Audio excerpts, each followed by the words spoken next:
Today, our deck helps us build a fun story. I hope you enjoy it as much as my kids do. Imagine the Cabal sorcerer, Endrek Sahr, returning to Dominaria. Instead of unruly thralls, he uses goblins, a proven strategy.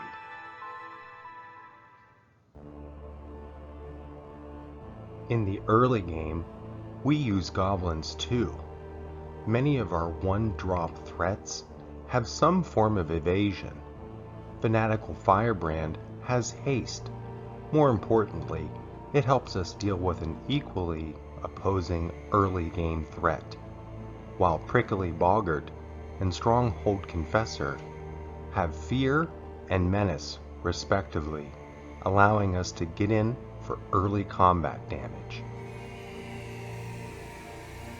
Two non-creature spells help provide interesting combat tricks.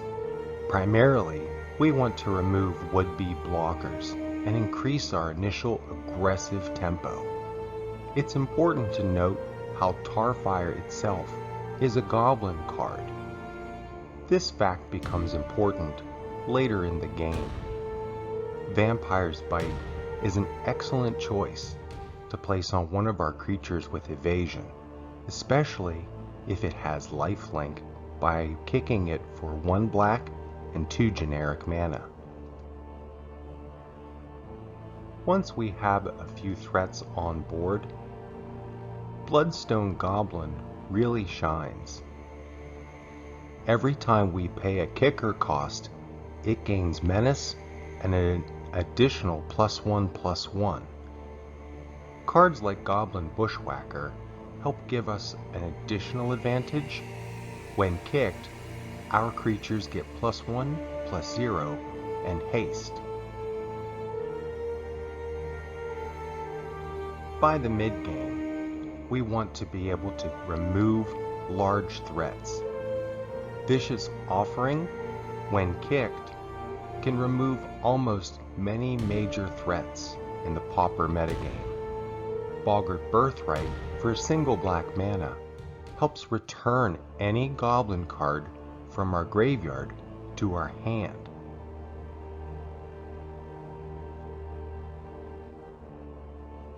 In the mid-game, we have an interesting option. Warren Weirding, itself a goblin card, can target either an opponent or us. We can force an opponent to remove one of their creatures, which may remain alive after we've dealt damage to other threats. If we choose ourselves, we can often sacrifice a goblin, gaining 2 goblins with haste. Remember, Warren Weirding is itself a goblin card, thus making it eligible to be used with Boggart Birth Rite. By mid-game, we begin to use more card advantage with Thorn of the Black Rose. This card, a single copy, constitutes more than half of this deck's cost, but the ability to draw an extra card as the Monarch helps bury our opponent in card advantage. In the late game, we can use Skirk Prospector to sacrifice goblins, most likely returning more than a few, with Boggart Birth Rite to gain mana. Each goblin we sacrifice gives us 1 red mana, which helps pay for additional kicker costs. Ghitu Chronicler, when kicked, allows us to return an instant or sorcery card from our graveyard. We continue to gain card advantage in the mid and late game with so many ways to recur cards from our graveyard.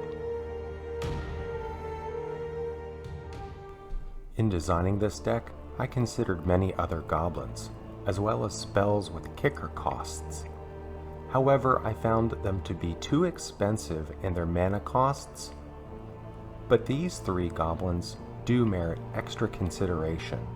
In particular, Skinbrand Goblin is my current favorite because of its Blood Rush ability and our way to reclaim it from the graveyard. Killsuit Cultist may be the best inexpensive replacement for Thorn of the Black Rose. If using it, remove one additional Swamp and Skirk Prospector because it will lower our mana curve. However, I would be sad to cut the beautiful assassin illustrated by David Gallier. My final consideration included Goblin Freerunner, mostly for its surge cost. However, we need to have earlier creatures with whom we sacrifice, thus negating its power and menace ability. Our land base includes many untapped lands to play our early threats. The sole exception is Bojuka Bog to help prevent graveyard recursion from our opponents. Our low converted mana cost for our creatures helps us play early aggressive threats. We must consider how Skirk Prospector and other sacrifice cards may influence our total mana costs. Looking at our sideboard, we include many expected answers to the typical Pauper metagame. Duress helps remove non-creature spells which may target our attacking creatures. Additionally, it provides good information in our opponent's hand. Electrickery and Trespasser's Curse provide for a formidable combination, thus stopping opponents' token strategies. Our Spellbomb now gives us 3 ways to remove a pesky graveyard or recursion strategies from our opponent. Terminate needs no introduction. This instant spell helps remove the largest threat played against us. A single copy of Flaring Pain with Flashback helps ensure we get damage against our opponents.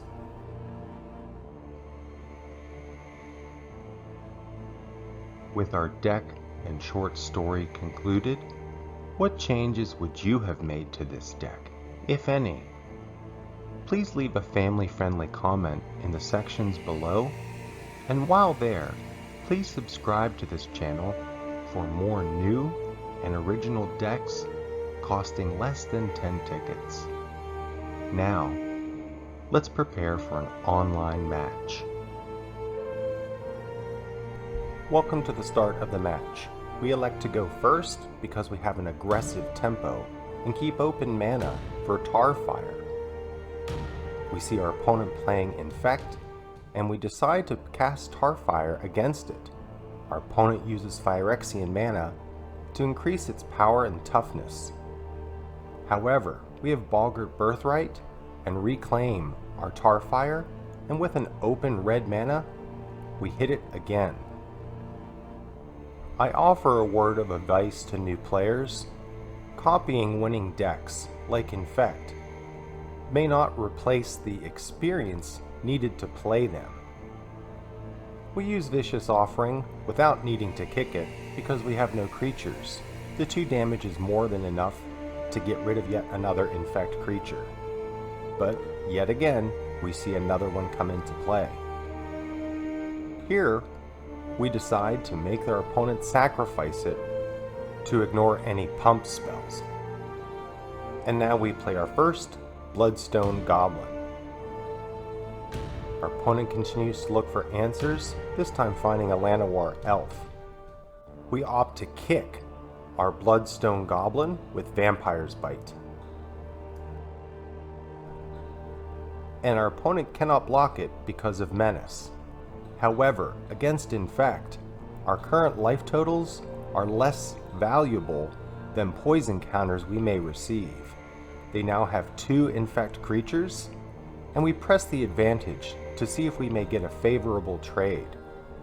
Our opponent blocks, but we can get another Bloodstone Goblin and continue to present a good defense, although Blighted Agent comes in unblockable to deal the first points of Infect damage. Poison counters do not go away, and if our opponent gives us 10, we lose the game regardless of any life total. Having swung for damage, we use Worn Weirding on ourselves to give us 2 potential blockers, although Blighted Agent comes in unblockable, and we now have 9 poison counters. We hope for a favorable trade here, and we continue to chip away at our opponent's life total. We have more than enough mana to kick Goblin Bushwhacker, giving our creatures +1. Our opponent's life total is now at 6, but we have 9 poison counters. As our opponent tries to block, here we see the value of experience come into play.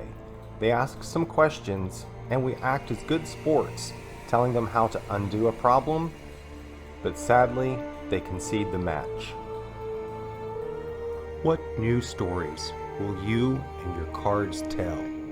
Until next time, this is Pappy Pauper, encouraging you to be uncommonly magical.